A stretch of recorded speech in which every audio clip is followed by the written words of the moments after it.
Hey guys, in this video I'm going to show you how to get PowerPoint for free on your PC or laptop. If you have a PowerPoint file you want to edit or share, you don't need to spend any money. This method is for you.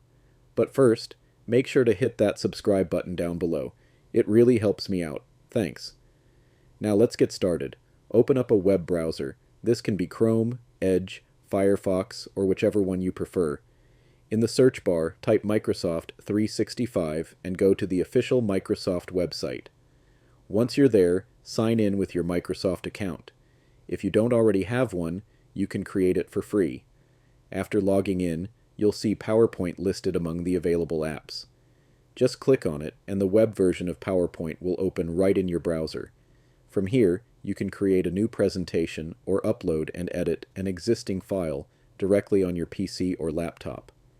The best part? This version is completely free and works without installing anything. When you're finished, you can share your presentation by email or download a copy to your computer. Just go to File, then select Create a Copy, and finally click Download a Copy. And that's it! You now have full access to PowerPoint for free on your PC or laptop using Microsoft 365 Online. If this tutorial helped you out, don't forget to like the video and drop a comment if you have any questions. Thanks for watching, and I'll see you in the next one.